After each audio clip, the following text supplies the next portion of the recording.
In this section, we will highlight the 5 common tasks of any data analyst and discuss how BigQuery can help with these tasks. In an earlier section, we briefly described the role of a data analyst and compared it with other data roles like the data engineer and data scientist. Ideally, the data analyst wants to be spending more time doing the last 2 tasks shown here, analyzing and visualizing data, and we will spend a considerable amount of time discussing these topics. But the data analyst may also have to deal with ingesting the right data, and that data may need some cleaning and transforming before you can analyze it. And you may want to store it in a certain way for faster retrieval. And so we will spend some time discussing these themes as well. Now, each of these tasks has its own challenges. For instance, analysis may get harder because queries are running slow, and that could be because of the huge volume of data you were working with, or the logic may be rather complicated, resulting in a lot of transformations that are done on the fly. All these make it harder for data analysts to get useful, actionable, timely insights from their data. In this course, we look at how BigQuery can help you with each of these data analyst tasks. In the next few slides, we highlight key features of BigQuery that not only make it a great solution for your analytical workloads, but also do it in a scalable, economical, and impactful way. So let's take a look. With BigQuery, you get the benefit of Google Data Center-backed infrastructure that is fully managed. The best part is that you don't need to spend your time optimizing the specific hardware and networking. Your job as a data analyst is to focus on asking great questions of your data and hunt down interesting insights. Now, let's expand on specific features of BigQuery. BigQuery is a fully managed enterprise data warehouse, which provides near real-time interactive analysis of massive datasets. It runs on Google's fully managed, secure, high-performance infrastructure. And by no ops, we mean no administration for performance and scale. The data is replicated across multiple data centers, giving you peace of mind. And you only pay for the storage and processing you use. Secure your data through access control lists, ACLs, and identity and access management, IAM. And rest assured that data is encrypted in transport and at rest. Auditing is important for many users and stakeholders.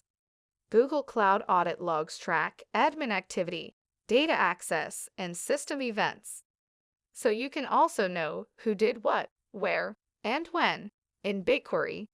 When it comes to scalability, BigQuery's virtually unlimited data storage and processing power leads to a highly parallel and distributed process model, which means very fast queries. Flexible. With streaming ingestion of real-time data, BigQuery makes the data available for analysis even more quickly, without you having to wait for all the data to be available. And you have the flexibility to mash up your data across diverse datasets and projects, including a huge collection of public datasets that BigQuery makes available to you. Easy to use, data is stored in denormalized tables, simple schemas. There is columnar storage for high performance. It requires no indexes, keys, or partitions. It has a familiar SQL interface and intuitive UI. There is nested and repeated field support for schema flexibility. And it supports open standards, so analysts can use their preferred tools. There are 4 ways to interact with BigQuery: the BigQuery Web UI, the Command Line Interface, CLI, the REST API, and third-party GUI SQL editors. Since this course focuses on using BigQuery for data analysis, you spend most of the time using the BigQuery Web UI.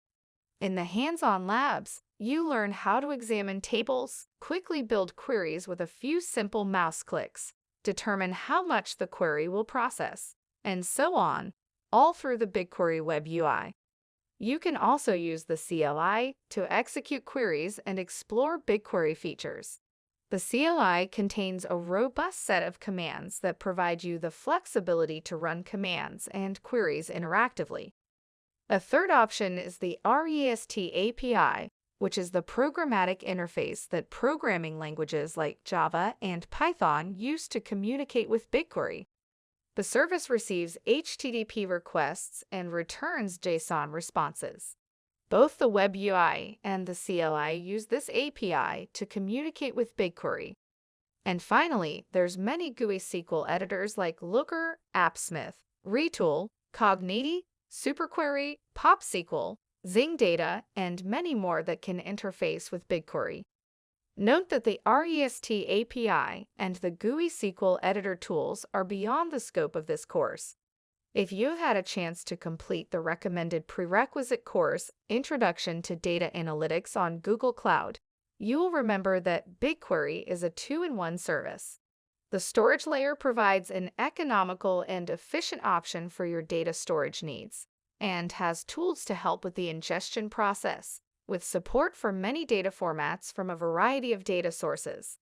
The analysis engine is optimized to run analytic queries on large datasets, including terabytes of data in seconds and petabytes in minutes.